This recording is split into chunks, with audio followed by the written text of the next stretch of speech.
Hi, everybody. This is David Oleski broadcasting live for the Rittenhouse Square Fine Art Show 5 o'clock club. We're here in warm and sunny, I don't even know where I am. This is Raleigh, North Carolina. And today we'll be joined by Farhana Hemming, a great friend and wonderful artist. A few quick things. The upcoming show, June 7th to the 9th of 2024 at Rittenhouse Square Park. The student application is still open until that's Monday, March 18th. So if you're one of the students in Philadelphia or the surrounding area, we welcome you to apply and be part of the event. It's a great springboard for emerging artists that are students in the various art schools. And then the deadline for the September show is Monday, March 11th. So that's coming up. So if you are a professional artist, you want to consider applying to the show. And I think that's about that. So here we're going to be joined by Farhana Hemming. Let's see here. She's not here yet. She's on her way, I'm sure. Ruth. Yes, everybody. There we go. Here we go. And in lieu of my Hello Kitty cup, I have a charming little Hilton Honors cup for my refreshing beverage.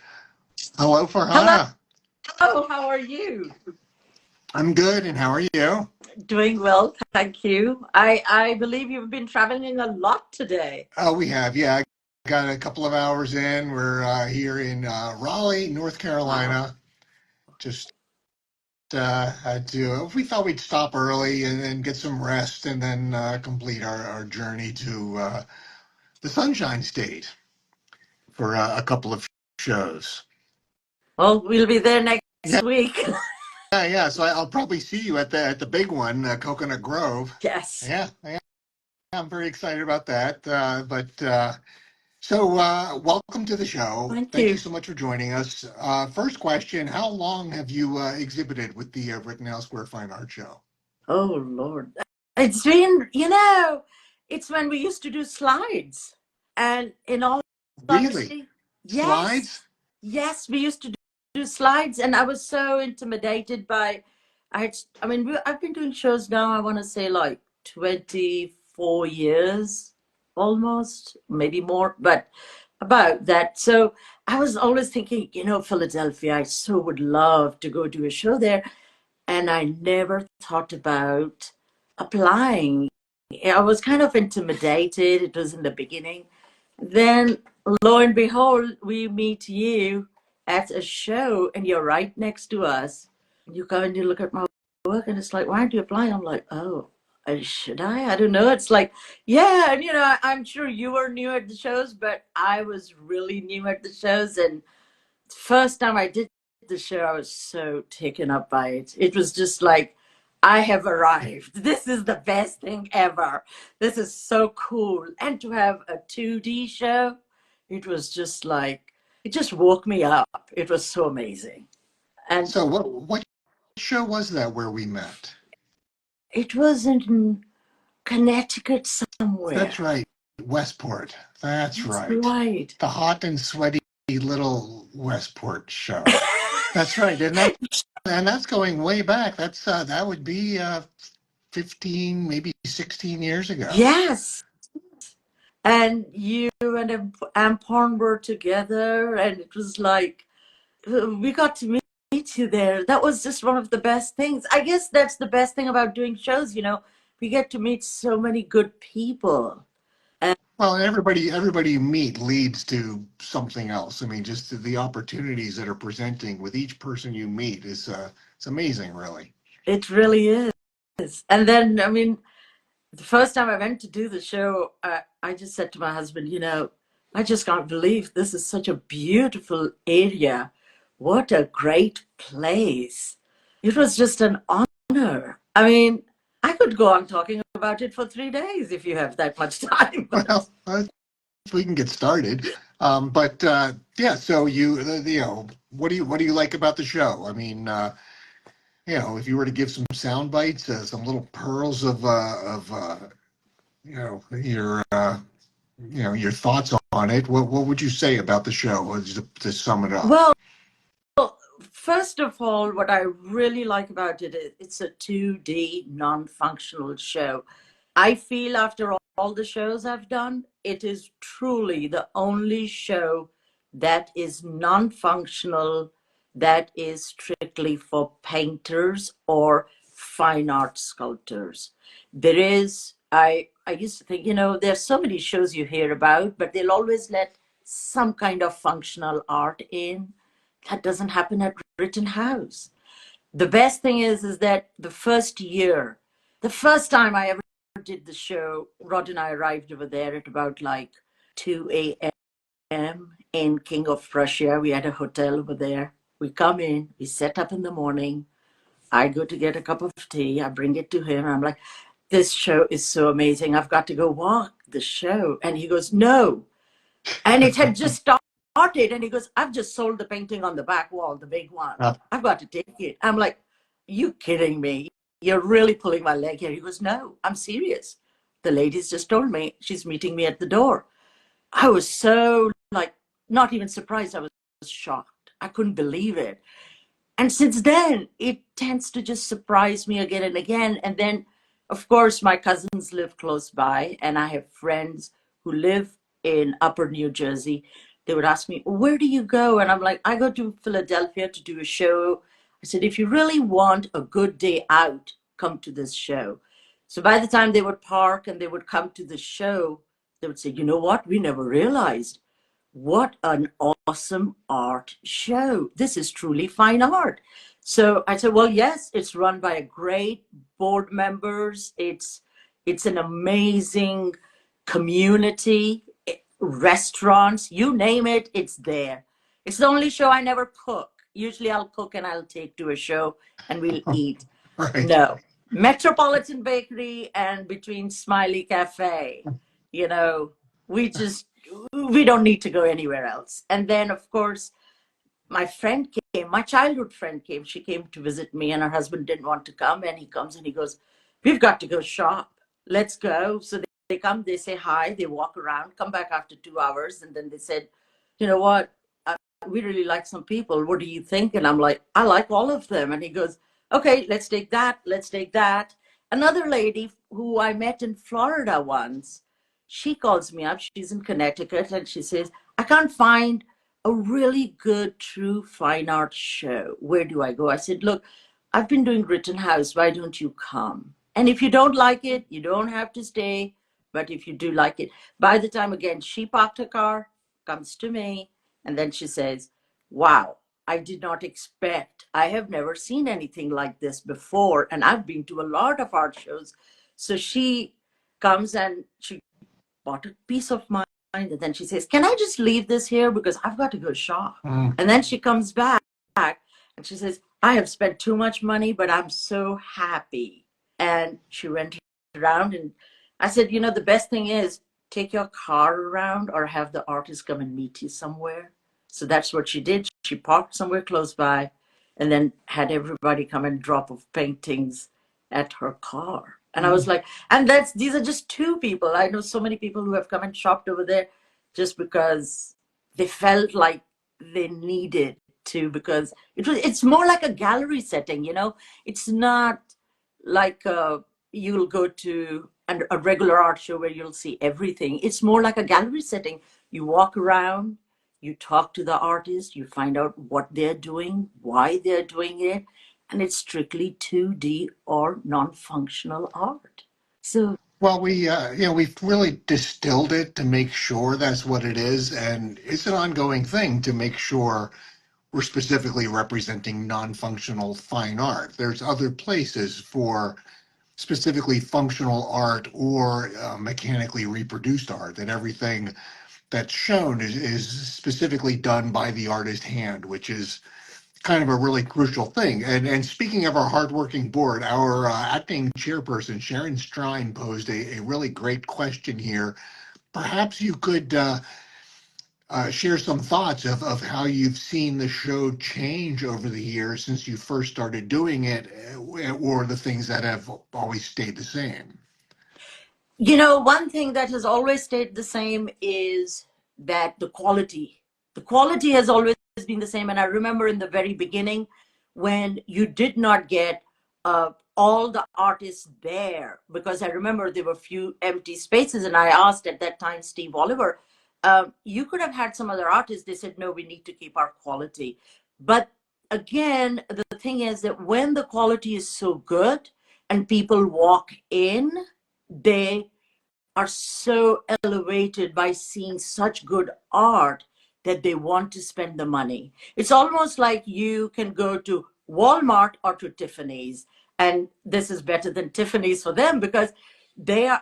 And I always tell people, they'll come and they'll walk through and they'll say, "You are here again." I'm like, this show has not ever let me down. Now, there are some big shows, and you and I both have done them. After about 3, 4 shows, I'm like, I need a break. I will never say that about Rittenhouse. Never, because it has every time. There was one time I thought, okay, this is it. I did not sell anything all weekend long, maybe a couple of little pieces, and I made my expenses. Last hour, I sold 2 large pieces. Now tell me, how does that happen? Only at Rittenhouse. This lady comes up and she goes, I want that. And the one comes up and says, but I wanted it. I'm like, you both work this one out. I'm out of this one. Then another lady came up and she said, oh, you know what? I had such a great time talking with you for last 1 hour. I want that one. And my neighbor who was next to me, this girl from Michigan, she says, I can't believe it. I really thought this was going to be a bad one for you. And after 10 years, you've got 2 paintings going right out of the door on the last hour. I'm like, every time something like this happens. But the thing is, the crowd that comes is so educated. They are so aware of things. I mean, the museums that are in at around the area in Philadelphia, Mhm. they are used to it. I mean, the education is there. You know very well that I mean, I don't know if you're aware of it or not, in Conshohocken was the big Yeah. textile um, place. And that was one of the few places that was in this country. So there's so much in Philadelphia that, you can't go wrong Right. with it. So, speaking of which, when you're in Philadelphia, do you get a chance to experience the city? I mean, you had mentioned the restaurants. Do you get a chance to make it to the museums at We all?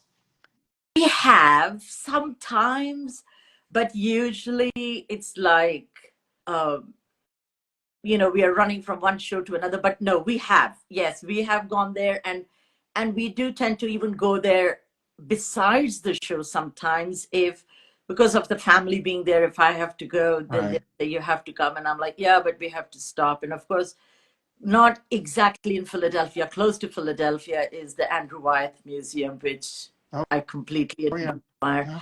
Yeah. So, there's so much over there. And funny thing is, we've always stayed in different places, sometimes up north, sometimes. So we've driven through little neighborhoods, and Rod will say, that's like Wales. Hmm. That's like so and so in England. And I'm like, yeah, that place is, by the way, because I'll be looking on GPS, that's called Little Wales. Oh, that's That's funny. it's just amazing. I mean, it's almost like you're out of Europe, but you're in Europe. Right. Well, I've had people from the other side of the world, from Australia and Thailand, come, and their commentary on Philadelphia. They said this feels very European, which compared to a lot of the world, it probably does. I mean, like all the metalwork and the stonework and a lot of the, it's not piazzas, but there are open public areas that in some ways it does feel very European. Oh, it is. And, funny thing is, a couple came and bought from me once. That gentleman was actually one of the first. He had Ken Burns come and talk at his eulogy when he passed away. And so when he bought these two paintings, Rod said, I'll come help you hang it. So they're starting, this is how old the houses are and how much history there is in Philadelphia. They start measuring from the bottom up, and his wife comes down after they've finished after an hour hanging the two paintings. She goes, they're not straight.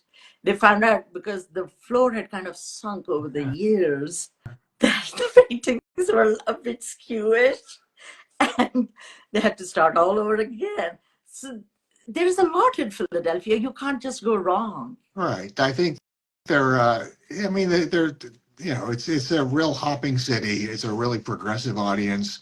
They're educated, art savvy. They know what they're looking at. They understand the value of it.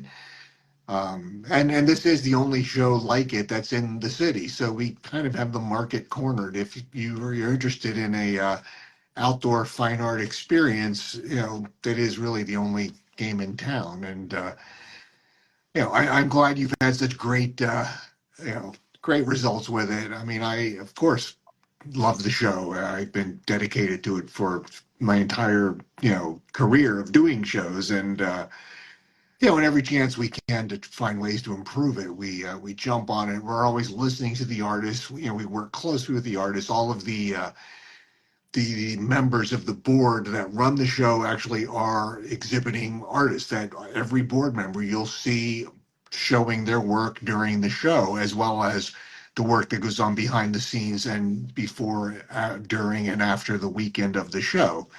So, yeah. I think that's what makes the big difference is that they understand art, because it doesn't happen like that at every show.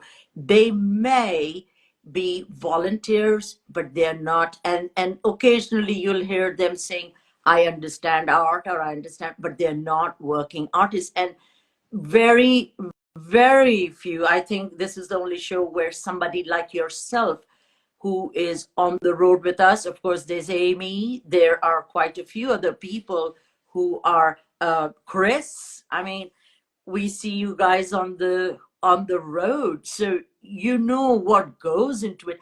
That's why it is such a smooth running show, and that's why it is to me. Even, I mean, in the whole country, I've never been to a 2D only show as Rittenhouse Square, but also in the Northeast, it is the most high end show ever. Well, you do keep saying 2D. We do have sculpture and 3D mixed media. Yes, but Just as that's not to mislead any viewers, that there yes, are yes, non-functional sculpture, and there's a lot of people that do just stunning work that goes well beyond 2D. But I understand what you're saying, that it is yes. predominantly totally old school painters, printmakers, Absolutely. drawing, and as yourself with mixed media, watercolor.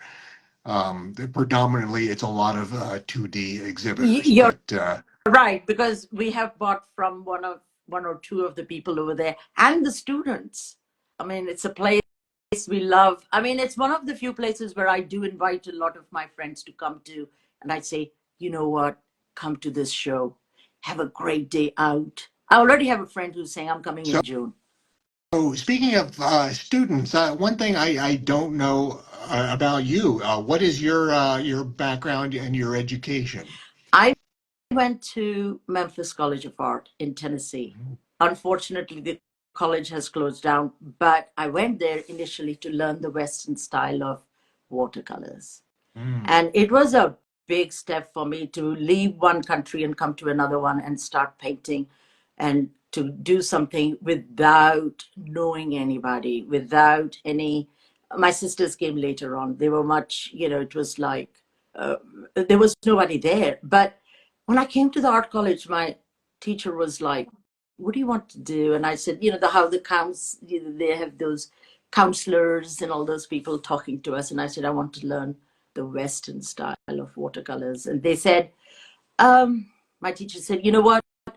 I am not going to be your best friend, but I'm going to teach you things that you will never know. And you will never think of, but you'll be happy in the end.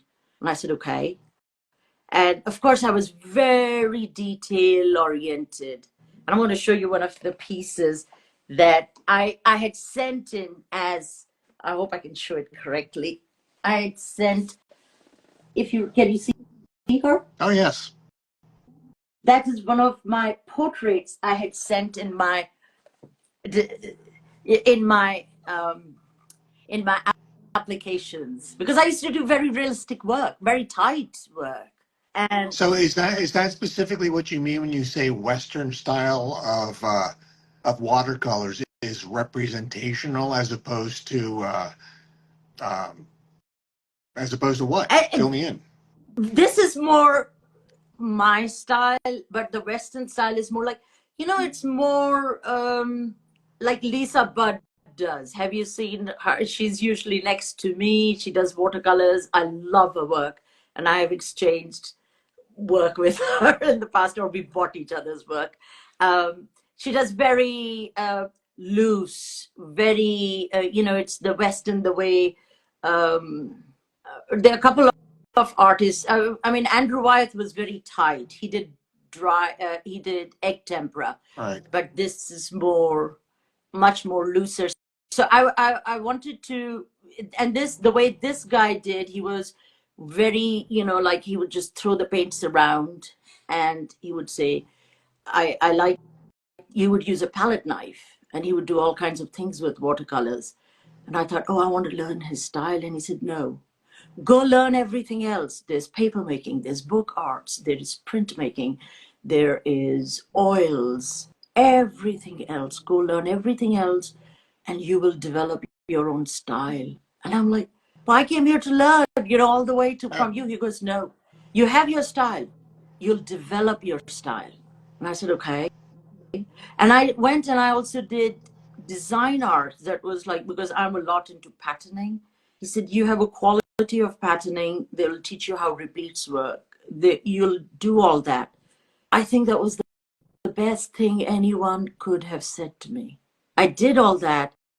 And when I started making paper, because I learned how it dries, how it works, when I graduated and I was on my own working at the carpet company, I started to paint on that paper. And I thought, this is something different. Now I see what Fred was saying, go learn other things. And that's when I started to adopt the Western style, because paper making, we're not used to paper making. I didn't know paper making. So are you are you painting on watercolor No, paper? it's on handmade textured paper. It's on what textured paper? It's handmade, but it's Handmade textured. textured paper. And, Ah, and I ran out of that paper very quickly. And then I learned I could not have it where we live in Virginia, because we have well water. It doesn't work with that. And it's very time consuming.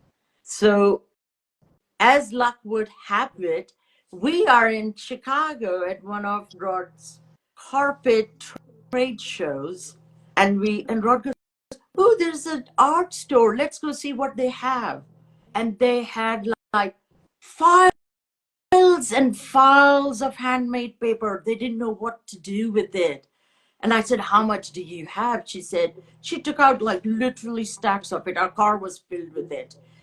I said, give me all of it. Give me, what do I need to pay for it? She goes, I'll give you a discount. And I took it all. And I still have it. But if it runs out, I go like this, you know what? I'm an artist. I'm creative. I'll come right. up with something You'll different. figure it out. Yeah, Right. that's it. So that's how it just evolves. I have evolved a lot, I think. So your work has an almost metallic sheen to it. That comes from the paper or the paint technique? The paint. I make my own You paints. make your own paints. And what are you doing that's different than typical watercolors? The regular watercolors they look that there is a shine to it, but once it dries, it goes flat. What I do with it it stays, the brightness or the shininess stays with it. And it actually will make people think, is this three-dimensional? What is it? And I have had a lot of people come and ask me, what are you painting on? I'm like, it's paper. And I will tell them it's handmade textured paper. But it's like, but we have tried it. It doesn't work. I said, You have never made your own paper, so you don't know. And I've made it for years and years in college. So I know how it works. But it's like raising a child. You've got to know the paper you're painting on. It's like the canvas you're painting on. Right. Yeah, you have to. Yeah, I mean, I'm heavily invested in the materials I use. I'm a real stickler for certain standards of quality. A comment from one of our board members, Amy, just probably in reaction to you buying out the entire art store in Chicago. That's so badass. Which I was thinking the same thing, but I didn't want to come out and say it, and I'm sure a lot of people are thinking, "Ooh, that's rare." Um, but I mean, that says a lot about our process. That when we see what we know works, it's like, get out of the way. This is what I'm doing. Give me some room. And the thing is that I do that with frames because Rod makes my frames. He has to hand finish my frames. Luckily, when he got tired of doing his um, work with the carpet companies back in England, he started working for a company where they hand finished frames for high-end hotels. So he Hmm. went to work for them for 2 years just to get away from the regular All stuff. right.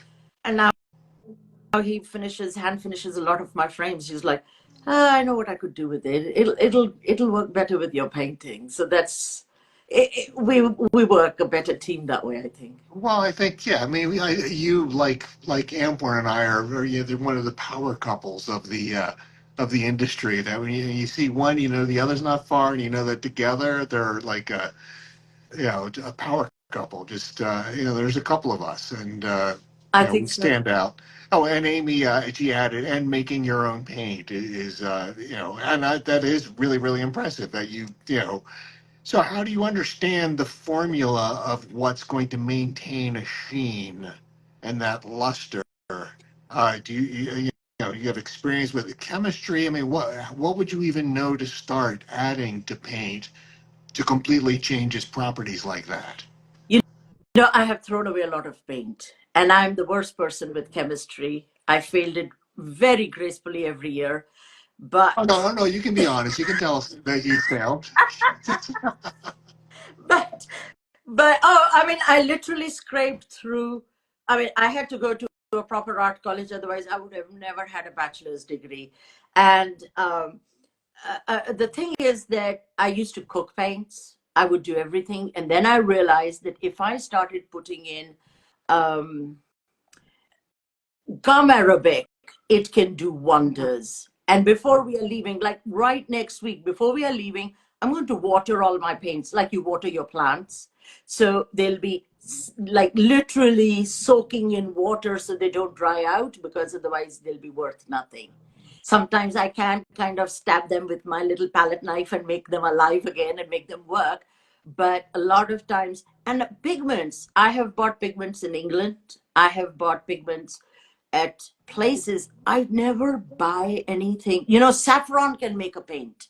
Right, The masalas that we put in our food can make a paint. right. So I never, it's to me, it's like a masala recipe for me. I start mixing them up and I go like this. It works, it doesn't work, out of the door. Let's start working. I never go by a brand name. And it's funny because I really enjoyed listening to your interview with Brian, because you guys are talking about like Viridian paint. I have no clue what that is. My palette is so simple. It's like three primary colors, three secondary colors, black and white, and everything in between. And that's how it works. In my culture, and I'm sure Renal will tell you that, it's like when we have a color, purple color is never a purple. It used to be a, a plum color or an eggplant color, because that's the color closest to it. Or they would say, add a bit of red to that eggplant color. That's how the dye houses talk about back home, it's like it's the same thing. So I'm kind of that mindset. I'm verbally pretty challenged that way. I can jabber on, but when it comes to really understanding or remembering those words, I never get it. When I came here, I had to learn the word fuchsia. I'm like, what is that? And they said, "Oh, it's really bright pink." I said, "Oh, there's only one pink. Either there's shocking pink, there's dull pink, or there's pink.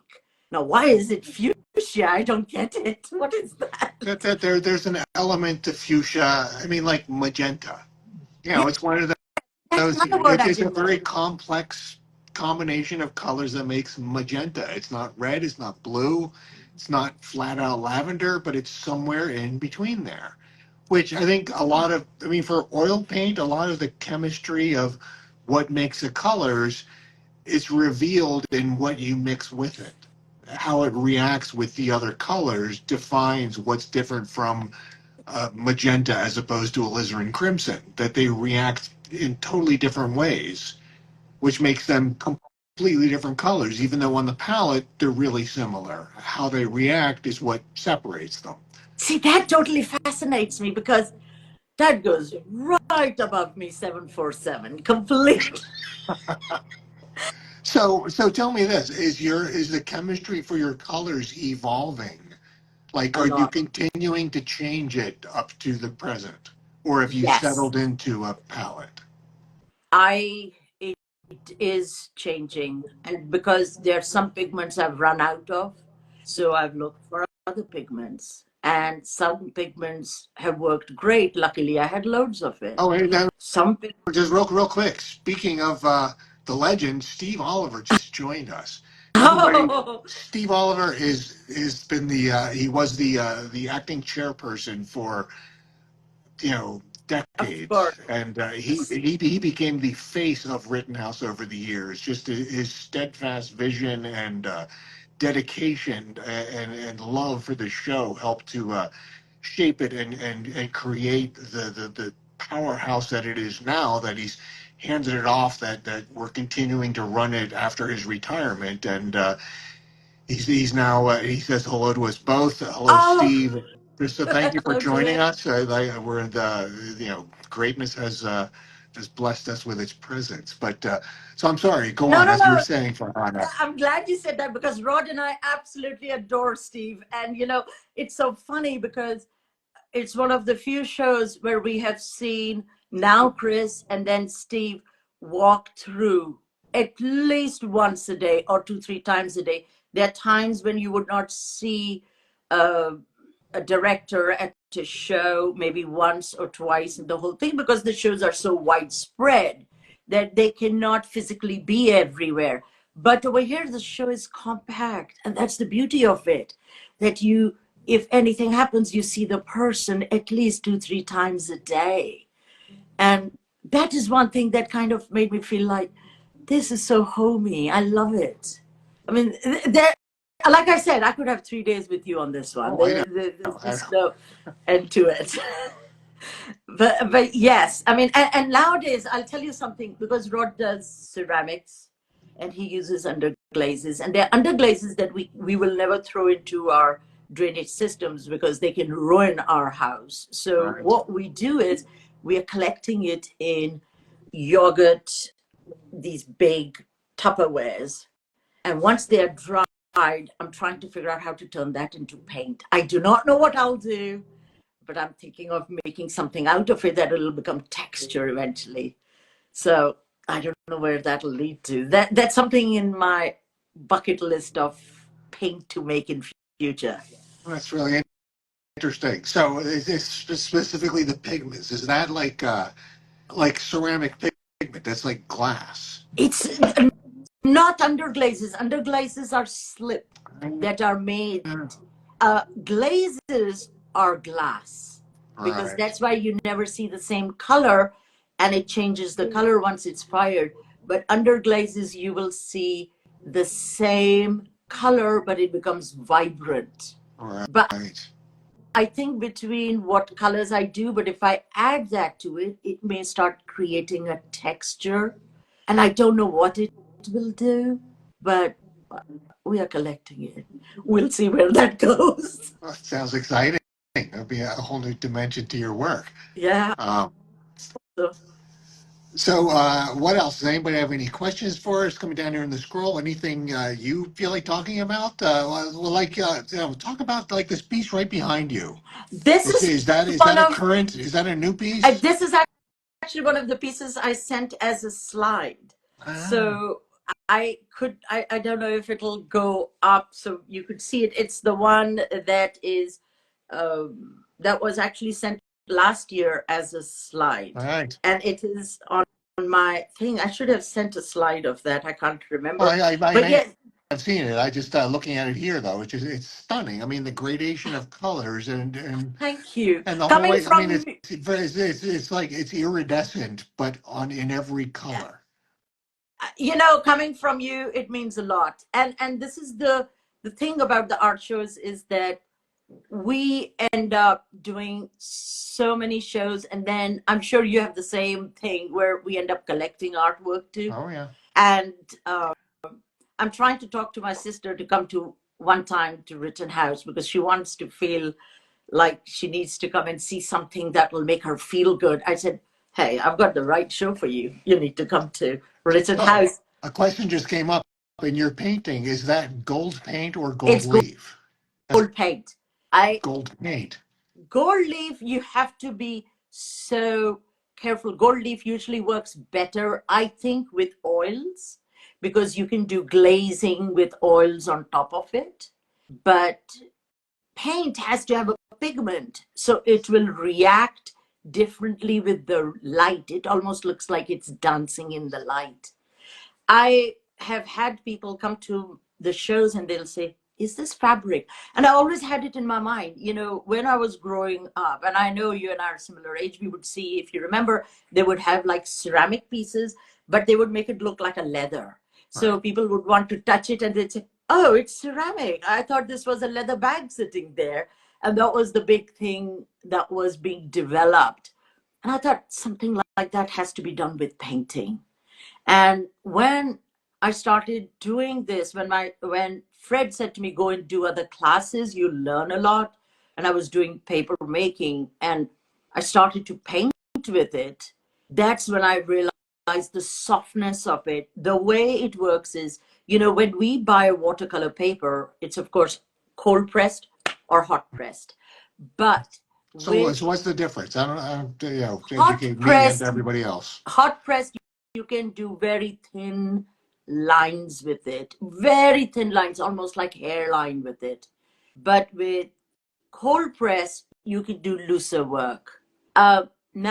Now, when I made the handmade paper, I realized that it was even more looser, much more softer. That when I put, because I use a lot of water, it can disintegrate if I'm not careful, but it will also be, I have to be so careful. I have to let it dry completely for 24 hours. And once it's dry, it'll hold itself really Hmm. well. Nothing, you can't do anything to it because there is so much in there. And I've seen the weight change in the in my paintings that when I just hold the regular water the paper up, the handmade paper up, it's light. By the time I've put paint on it, there's so much paint in it that Rod will sometimes say, wow, this has put on some weight in it. And I'm Hmm. like, yep, it's a well-fed water paper. When you paint on your paper, is there a lot of saturation happening, or is that sitting on the surface? It is saturation happening. It Sometimes I've painted, come back, sucked in, and I don't see anything much except for it's like a image of something. You might have to repeat that. Your video is stuttering. Your audio just cut out. So we'll just wait a moment until it seems like you're connected again. You may need to reconnect and get back on here because I am really curious about that, and I do want to hear that. But so everybody, that's Farhana Hemming we're talking to. Okay, she just stepped out, and here she's going to step back in again, hopefully shortly here. And well,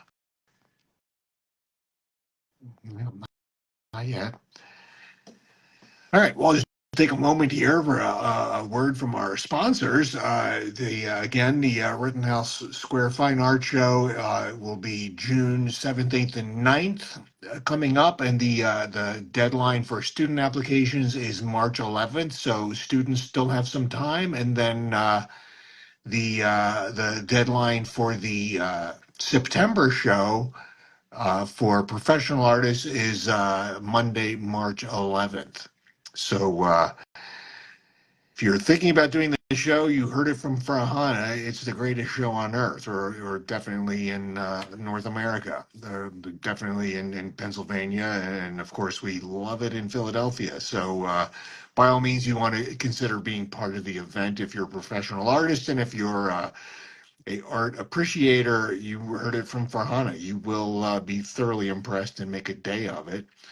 So we're still waiting to see if she's able to join us again. If not, then I'll just try to fill this dead air as I have come to be pretty good at over the years. Oh, it's delicious. Let's see. Is she back yet? Let me see here. Not yet. All right. Well, maybe that's it.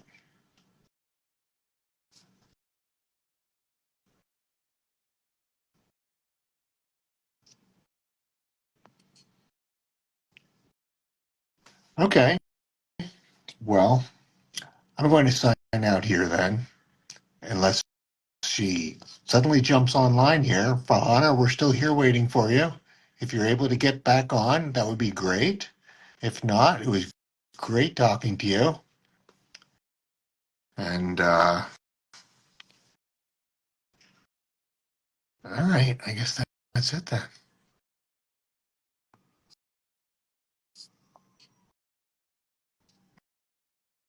All right.